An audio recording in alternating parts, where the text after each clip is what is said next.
नरेंद्र मोदी जी, ये मत भूलिए कि सिर्फ हरियाणा और पंजाब के किसान ही आवाज़ उठा रहे हैं। और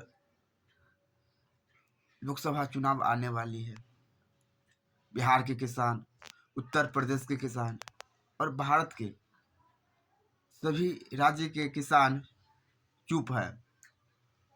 तो ये नहीं समझिए कि वो लोग चुप है। जो लोकसभा चुनाव आने वाली है, उसमें भी बदला लिया जा सकता है। जब आप एक बार सत्ते से हटा दिए जाएंगे तो दोबारा आना बहुत ही मुश्किल होगा। इसलिए इन अधिकारियों की बात में ना आए। किसानों का दर्द समझे, किसानों की परेशानी समझे, किस प्रकार किसान कर्जदार है। आप ही तो चाहते थे कि किसानों की आय दोगुनी हो, लेकिन जब आप विपक्ष में थे तो आप आवाज़ उठा रहे थे। जैसे ही आप सत्ता में आए तो आपको अवसर मिला किसानों की जो समस्या है उसका समाधान किया जाए, लेकिन आप किसान को समझाने के बजाय आप रास्ते में जो कीले हैं, आंसू गैस का इस्तेमाल कर रहे हैं। आप मत भूलिए, लोकसभा चुनाव आने वाली है। किसानों की जो मांगे हैं वो बहुत अच्छी है कि WTO के जो शर्तें हैं उसे ख़त्म कर दी जाए और नकली कीटनाशक जो खाद बनाए जा रहे हैं उसकी लाइसेंस रद्द कर दिया जाए और उसे हटा दिया जाए। इससे बीमारी आ रहा है। और आप ही तो चाहते हैं कि यह देश गौ आधारित खेती हो, ऑर्गेनिक खेती हो, यानी प्राकृतिक खेती हो। जल, जंगल, जमीन वहाँ के आदिवासी भाइयों और स्थानीय भाइयों के का अधिकार हो, न कि विदेशी कंपनियों का। और किसानों को न्यूनतम समर्थन मूल्य दे दीजिए ताकि उसे विश्वास हो, उनको विश्वास हो कि उनकी जो फसल है सुरक्षित है, अच्छे दामों पर मिल रहा है। वो खुशी से, जब किसान खुशी होंगे तो ये देश खुशी होगा। इस देश में जब नारा चलते हैं जय जवान जय किसान, लेकिन सिर्फ नाम के नारे हैं, ना किसानों की वैल्यू दी जाती है और न सैनिकों की। सरकार जबरदस्ती किसानों की जमीन नहीं ले सकती। अगर लेनी है तो सरकारी रेट पर, वो भी 11 गुना जमीन। अगर 10 लाख रुपये है एक कट्ठा का तो 10 गुने 11 उतने पैसे देनी होगी, तब आप ले सकते हैं, नहीं तो नहीं। क्योंकि किसान की जो भूमि है उसी से खेती बाड़ी होती है। आप उसी को ले लीजिएगा तो उसका परिवार का भरण पोषण कैसे होगा। किसान अपनी भूमि को माता मानता है। उनको ये नॉलेज नहीं है कि किस प्रकार गौ आधारित खेती की जाए। वो नहीं चाहते हैं कि किसान जो अपनी माँ की जो धमनी है उसमें कीटनाशक, यूरिया, DAP डाला जाए। आप अपने अधिकारी के सहायता से किसान को समझाइए और इस पर विचार करिए।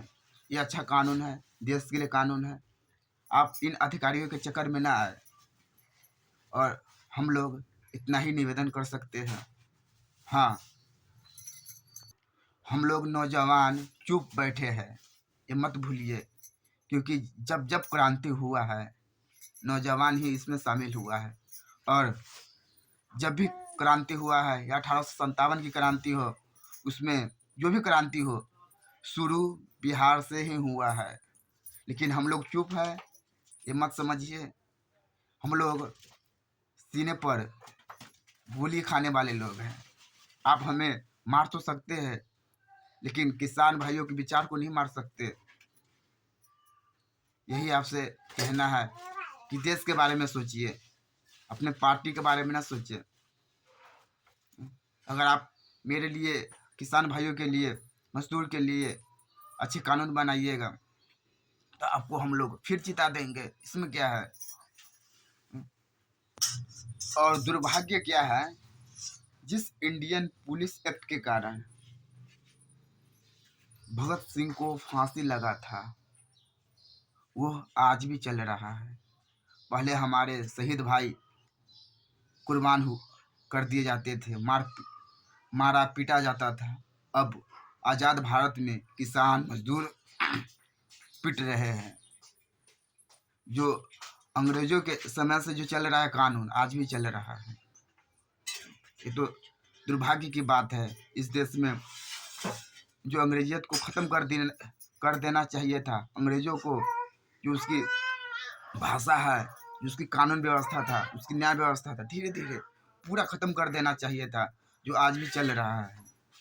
और कुछ इंडियन पेनल कोड में उसको सुधार करके ये काम नहीं चलने वाला है। उसको पूरी राय विचार करके लोगों से साझा करके कानून बनाया जाए, लोग इसमें शामिल हो, न कि नेता। और लोगों की जो राय हो उस राय से लेकर अब इस देश में आगे बढ़े।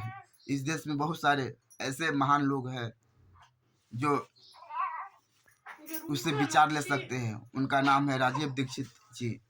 वो जीवित तो नहीं है, लेकिन उनका जो कैसेट है वो सुनकर उनके रास्ते पर चलिए। भगत सिंह के बारे में उन्होंने जो खत लिखे थे कि मेरा भारत ऐसा हो, मैं ऐसा भारत चाहता हूँ, उनके बारे में पढ़े कि वो क्या कह रहे थे, क्यों कुर्बानी दिए। स्कूलों में पढ़ाया जाए।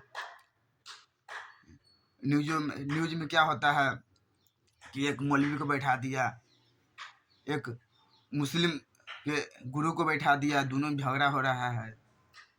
और वो भी क्या, एक घर में अगर मीडिया चलानी है तो आप घर से बाहर आए। मीडिया जो लोकतंत्र का चौथा स्तंभ है, इसका फ़ायदा उठाना चाहिए। मीडिया जो काम करती है, लोग और सरकारों के बीच की जो दूरी होती है उससे जोड़ने का काम करती है। लेकिन जब मीडिया बिक जाए तो इस देश में लोकतंत्र बिक रही है। आप लोग समझिए और बेरोजगारी को दूर करिए। जैसे सब लोगों को रोजगार दे दिए जाएंगे तो हम लोग एक कदम जब बढ़ाएंगे तो लाखों करोड़ों कदम बढ़ेंगे। ये देश विश्व गुरु बन जाएगा। और ये जो ताकत है, इसकी ताकत युवा ही बनेंगे। हमारे जो युवा जो बेरोजगार है, उनकी जो बेरोजगारी के कारण अच्छे रास्ते पर नहीं चल पाते हैं, नशे का प्रयोग करते हैं, चोरी करते हैं, डकैती करते हैं, मारपीट करते हैं। अगर उन लोगों को रोजगार दे दिया जाए तो वो तो अपने कामों में लगे रहेंगे। ये आप ही के हाथ में है। आपको भारत माता ने अवसर दिया है, इसका फायदा उठाइए। हम लोग यही कह सकते हैं। नहीं तो एक बार फिर इस देश में क्रांति होगी। और ये मैं नहीं कह रहा हूँ, ये सुभाष चंद्र बोस जी कह रहे थे कि एक और क्रांति होना चाहिए। हम तो ये सोच रहे थे सिर्फ अंग्रेजों को ही हटाना, लेकिन अंग्रेज को हटाने के साथ साथ इस देश में उनकी जो कानून है, उनकी जो न्याय व्यवस्था है, उसकी जो प्रशासनिक व्यवस्था है, सबको ख़त्म करना।